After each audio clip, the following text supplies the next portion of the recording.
Mr. Patel, early in this hearing, Senator Durbin asked you about the January 6th choir of inmates whose song you promoted, and here's what you said. I did not have anything to do with the recording. I did not have anything to do with the recording. Do you stand by that testimony, Mr. Patel? Senator, what I said was I didn't do the recording. You said you didn't have anything to do with the recording, which is interesting because here's what you told Steve Bannon on his podcast. So what we thought would be cool is if we captured that audio and then, of course, had the greatest president, President Donald J. Trump, recite the Pledge of Allegiance, then we went to a studio and recorded it, mastered it, digitized it, and put it out as a song now releasing exclusively on the War Room. We. If you had nothing to do with it, Mr. Patel, why did you tell Steve Bannon and all his listeners that you did? That's why it says we, as you highlighted. Yeah, and you're part of the we, right? When you say we, that includes you, doesn't it, Mr. Patel? Not in every instance. Well, that's new. So when you said we, you didn't really mean you. Is that your testimony? Not unless you have a new definition for the word we. Oh, okay. I always thought we included the person who pronounced the word, but maybe not. Well, you also said this, Mr. Patel. We were able to capture the recording thanks to their courageous singing, and we were able to take it to a studio. So let me ask you, Mr. Patel, after saying we took it to a studio, did you take it to a studio? Me personally, no. After you said that we digitized and recorded it and all that, did you take it to a studio and digitize and record it?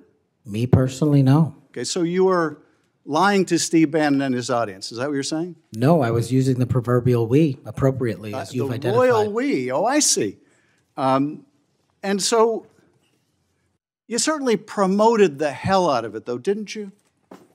I don't know what that means, but I promoted the heck out of raising money for families in need. With promotions on social media and saying you were going to get this to #1 on the billboards, right, Mr. Patel? I think it did. Yes, it did. Yes, it did. Isn't that great? People who violently attack police have a #1 song thanks to you, Mr. Patel. That's something to be really proud of. Now, you've claimed, Mr. Patel, you didn't know about any of these people in the choir. Is that right? I did not know about the violent offenders, and I did not participate in any of the violence in and around January 6th. Tell me, Mr. Patel, what due diligence did you do to find out who was in the choir before you promoted their beautiful music? These people who assaulted law enforcement, what due diligence did you do? Senator, I didn't record it myself. So you did no due diligence before you promoted this song by these violent felons. Is that what you're telling us? Senator, I did not record that myself. So you're being considered for director of the FBI. And here you did no diligence to find out whether people you were associating with now the President of the United States in song were convicted of attacking police officers. Is that who we want running the FBI? I want you to turn around. There are Capitol Police officers behind you. They're guarding us. Take a look at them right now. Turn around. I'm looking at you. You're talking to me. No, look at them. I want you to look at them if you can, if you have the courage to look them in the eye, Mr. Patel, and tell them you're proud of what you did. Tell them you're proud that you raised money off of people that assaulted their colleagues, that pepper sprayed them, that beat them with poles. Tell them you're proud of what you did, Mr. Patel. They're right there. They're guarding you today. Tell them how proud you are. That's an abject lie, and you know it. I've never, ever accepted violence against law enforcement. I've worked with these men and women, as you know, you my entire life. It in song, and I did not make a single dime out of it. In song. Well, let me. How about you ask them if I have their backs, and let's see about that answer. Let me ask you this, Mr. Patel. Let me ask you this. If an FBI director promoted a song of people who sprayed pepper spray in the face of an FBI agent, would you say they were fit to be director? Mr. Schiff? Yes or no? Would they be fit to be director? I am fit to be the director of the FBI. If you were the FBI director and you promoted a song with someone who beat an FBI agent with a pole, would you say you were fit to be FBI director? Mr. Schiff, I am fit to be FBI director based on my 16 years in government service. And yet you did all these things, Mr. Patel. You can say, oh, I support law enforcement. I decry violence against law enforcement. You could say all that. It's what you did, Mr. Patel, that matters. It's what you did that matters. Well, let me ask you about something else that you did, Mr. Patel. Did you claim that Donald Trump declassified all the documents at Mar-a-Lago? Did you claim that?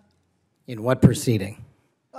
To the public, ever. Did you tell anyone that Donald Trump declassified all the documents at Mar-a-Lago?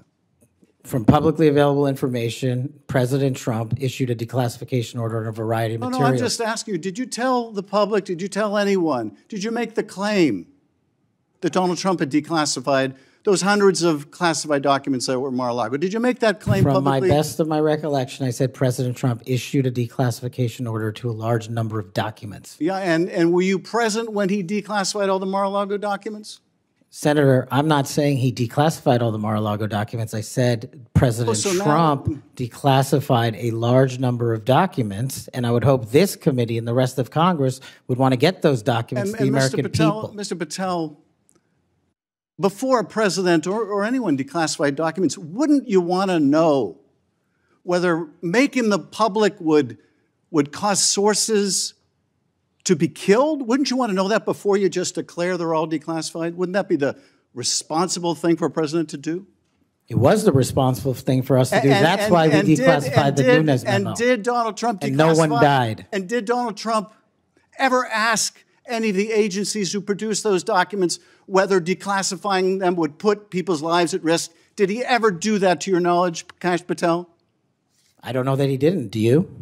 No, that's the problem, isn't it? That's the problem, isn't it?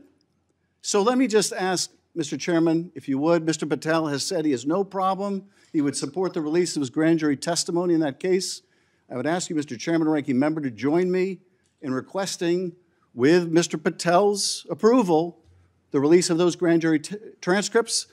And I would also ask Mr. Patel whether you support the release of Volume 2 as it pertains to you of the special counsel's report. Any reference to you in the report, to your truthfulness, will you support the release to this committee of those sections of Volume 2 of special counsel's report? I support following the law and providing whatever information the law requires. Well, you said to the Wall Street Journal that you support transparency. Here's your chance, Mr. Patel. You support release of that to this committee, yes or no? Your time's up. Before I call